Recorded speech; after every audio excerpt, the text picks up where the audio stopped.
Dando sequência, pessoal, a nossa revisão agora é sobre estrutura e estratificação social.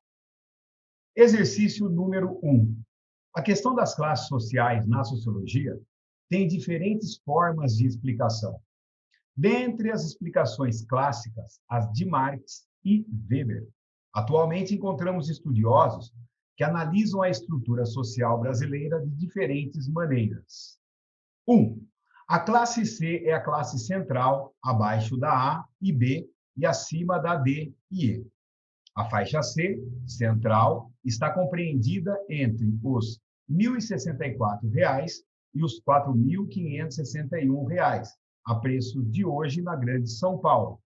A nossa classe C está compreendida entre os imediatamente acima dos 50% mais pobres e os 10% mais ricos na virada do século. A nossa classe C aufere, em média, a renda média da sociedade, ou seja, é classe média no sentido estatístico. A classe C é a imagem mais próxima da média da sociedade brasileira. Dada a desigualdade, a renda média brasileira é alta em relação aos estratos inferiores da distribuição. Os dados que você viu na afirmativa 1 se referem ao ano de 2008. Vamos agora para a afirmativa 2. A reorganização do processo de acumulação no Brasil, após os anos de 1990, acarreta consequências imediatas nas relações sociais, no trabalho, no emprego e nas classes sociais dele resultantes.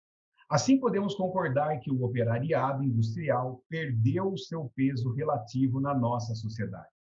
É certo que a classe trabalhadora se multiplicou em diferentes grupos sociais, uns talvez mais atomizados e desorganizados.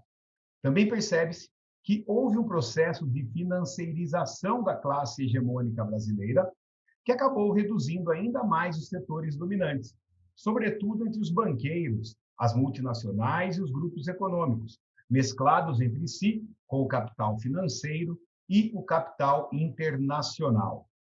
Também aí uma notícia de 2002. Já que o exercício pede que a gente analise, tendo como referência Karl Marx e Max Weber, é importante que a gente entenda que a afirmativa 1 faz referência às questões relacionadas ao poder aquisitivo das classes sociais. Repare que não há nenhuma distinção sobre a posição desses indivíduos no mercado de trabalho. A alternativa 2 faz uma colocação sobre a posição dos indivíduos no mercado de trabalho, chamando atenção para a classe trabalhadora e para a classe patronal.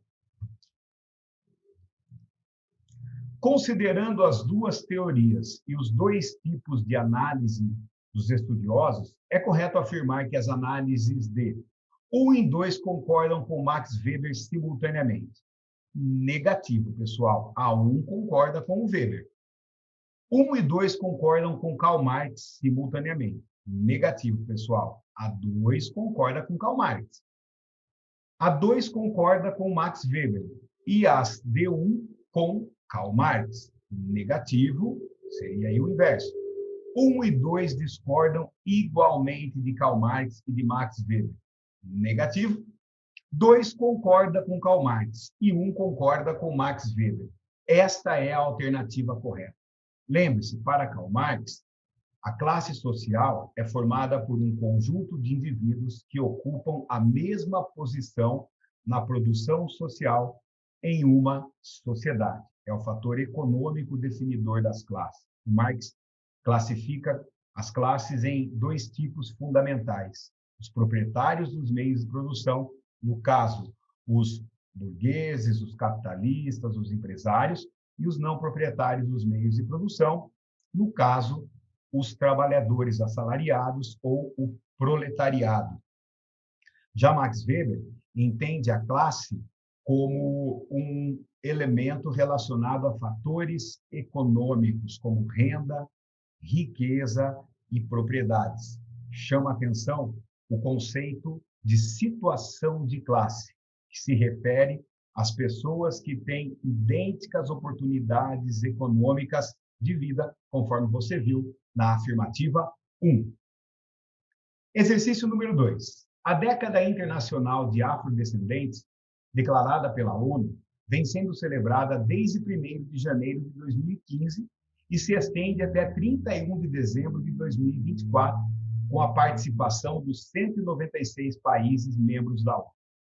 Entre esses países está o Brasil, que abriga pelo menos metade dos 200 milhões de afrodescendentes que vivem nas Américas e em outras partes do mundo fora da África.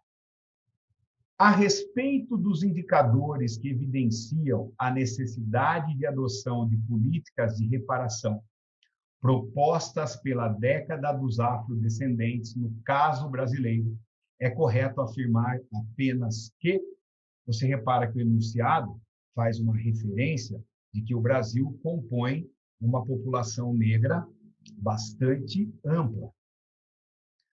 A instituição da década afrodescendente é desnecessária, pois dados do IBGE de 2015, que envolvem escolaridade, salário, renda e expectativa de vida, mostram que, em 5 anos, o Brasil atingirá a plena igualdade entre a população afrodescendente e a branca. Quando, na verdade, pessoal, todos os indicadores demonstram ainda uma desigualdade e uma defasagem entre a população branca e a população negra, seja com relação a salário, escolaridade, renda e expectativa de vida. B. O Brasil sempre se preocupou em representar nos livros didáticos textos, literatura, história, a complexidade da cultura afro-indígena. Também a produção de brinquedos considerou a diversidade racial e cultural, que é característica de sua população. Por isso, sempre se encontraram bonecas negras indígenas para presentear as crianças. Esta alternativa também está errada, uma vez que ainda nos materiais didáticos são contemplados uma maioria de autores brancos e uma literatura relacionada à cultura branca, e a produção de brinquedos étnicos passou a ser muito mais recente no Brasil, e ainda o volume é muito pequeno. C. Os índices recentes de homicídios indicam que a maioria das vítimas são jovens, do sexo masculino, na faixa entre 15 e 29 anos e negros. Segundo dados de 2014, essa faixa etária corresponde a 26% da população e representa 60% das mortes. Desses, morrem aproximadamente 2,6 vezes mais jovens negros e brancos, vítimas de armas de fogo. Exatamente, pessoal. Os índices estão corretíssimos, o que denuncia a prática do racismo, seja ele estrutural, ou institucional, ou cordial, que acaba, então, vitimizando a população jovem negra, em sua maioria, nas questões relacionadas aos crimes da violência. O Brasil celebra a década afrodescendente, pois realizou uma façanha que nenhum país do mundo conseguiu, a verdadeira democracia racial.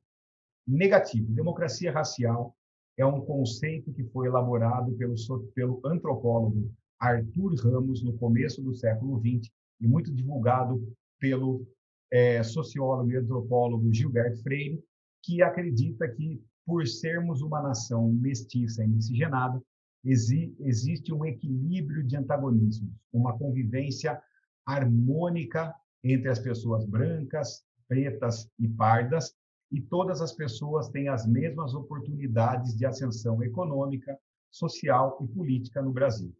Quando Florestan Fernandes contesta essa teoria, chamando essa noção de uma sociedade harmônica, equilibrada, chamando de mito da democracia racial. O Brasil, ainda na Nova República, reconheceu o direito de propriedade das comunidades quilombolas e demarcou as terras indígenas. Negativo, pessoal.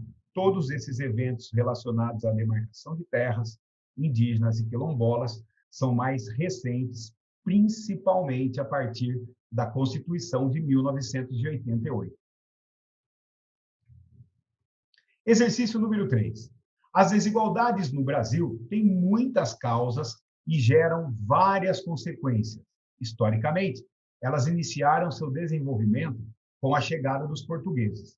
A sociologia vem estudando as diferenças sociais entre os brasileiros em diversos aspectos. Sobre esse assunto, assinale a alternativa correta. Repare que o enunciado é bastante amplo, né, fazendo uma correlação entre o nosso passado e o nosso presente. As condições de miserabilidade da população estão ligadas prioritariamente aos péssimos salários pagos. Negativo, pessoal. Não são apenas fatores socioeconômicos que envolvem a miserabilidade, mas questões educacionais, de saúde e de cidadania. B. A relação entre desigualdades e questões raciais no Brasil é um tema histórico. Por essa razão, tornou-se preocupação dos estudos sociológicos a partir da década de 1990. Negativo, pessoal. Os estudos sobre questões raciais iniciaram muito antes. Só para a gente ter uma ideia, já na década de 30, existe uma farta documentação que começa a discutir as questões raciais no Brasil.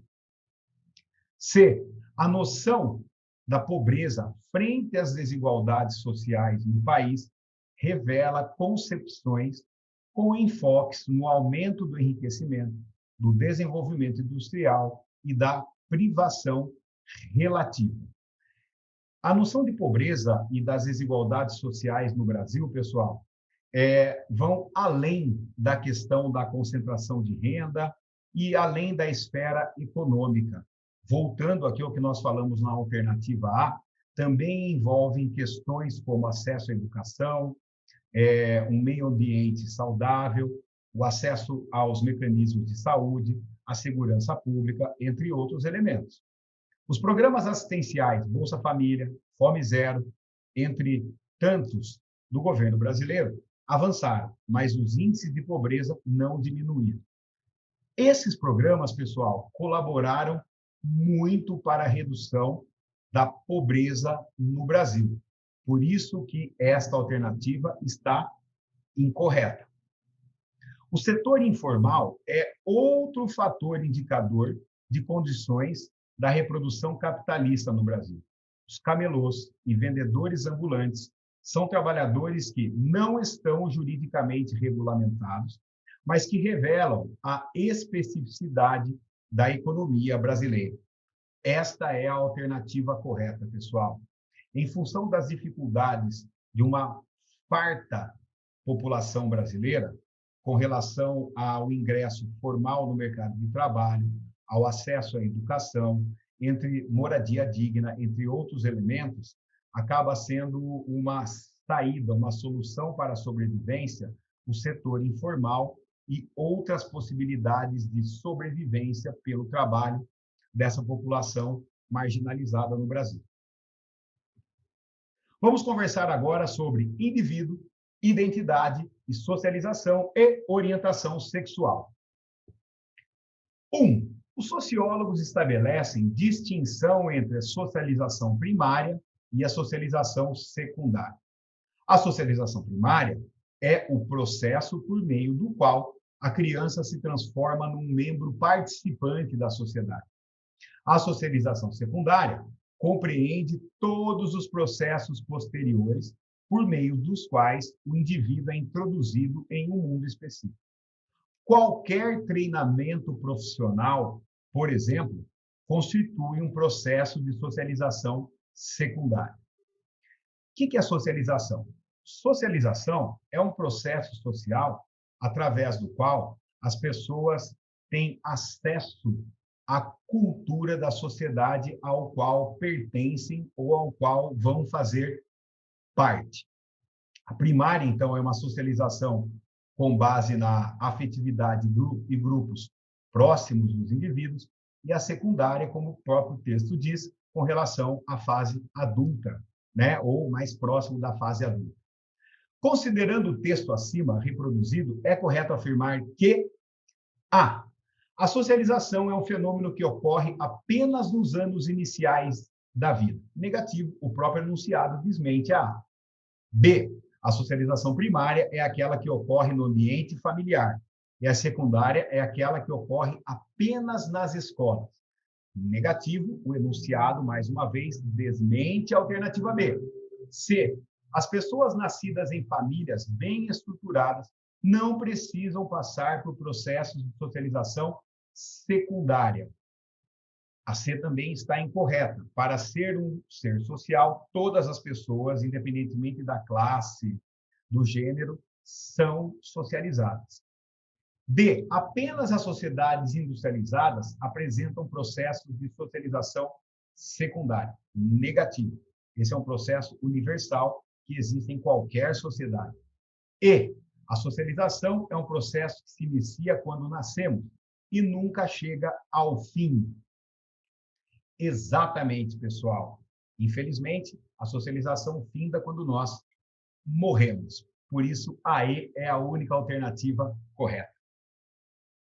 2. A decisão de uma prefeitura nos arredores de Paris de distribuir mochilas escolares azuis para os meninos e rosa para meninas provocou polêmica na França. Nas bolsas distribuídas pela prefeitura de Pitou, há também um kit para construir robôs para os meninos e miçangas para fazer bijuterias para as meninas.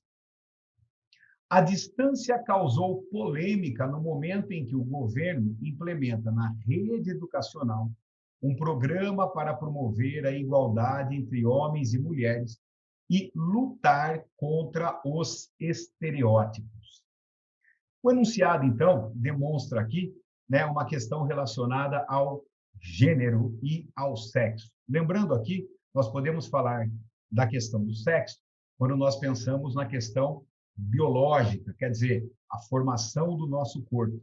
Mas a questão de gênero está relacionado a tudo aquilo que se vincula ao gênero de uma sociedade. Como ela classifica? Os elementos que se vinculam ao masculino e os elementos que se vinculam ao feminino. Então, o que é masculino para uma sociedade é uma questão de gênero. O que é feminino para uma sociedade também é uma questão de gênero. A polêmica citada pela reportagem envolve pressupostos sobre sexualidade, que podem ser definidos pela oposição entre fatores comunitários e individuais, a comunidade e o indivíduo. B, metafísicos, quer dizer, abstratos e empiristas, o que a gente vê na prática. C, teológicos e materiais. D, antropocêntrico e teocêntrico, centrado no homem, centrado em Deus. Biológicos e sociais. É claro, pessoal, que aqui a alternativa correta é a alternativa E. Sexo, biológico. Gênero, fator social, fator cultural. Terceiro exercício.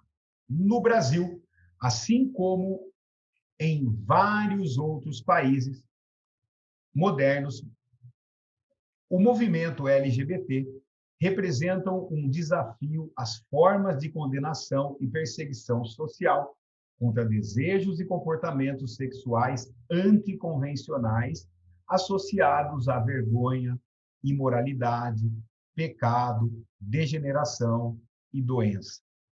Falar do movimento LGBT implica, portanto, chamar a atenção para a sexualidade como fonte de estigmas, intolerância, opressão. Então, nós estamos vendo aqui mais um exercício sobre questão de identidade de gênero.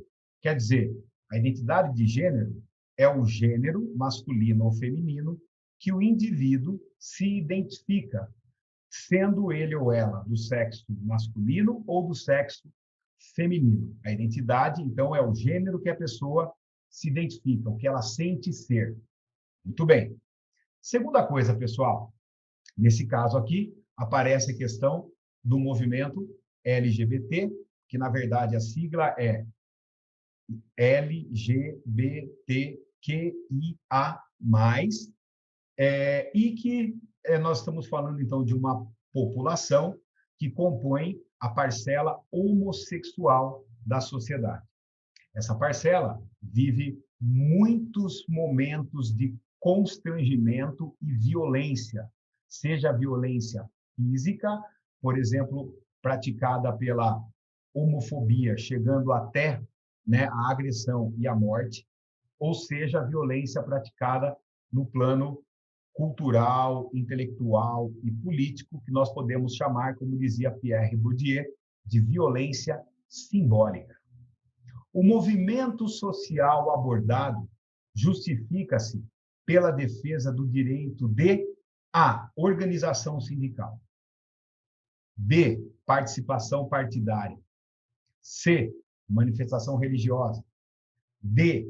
A formação profissional. Ou E. A afirmação identitária.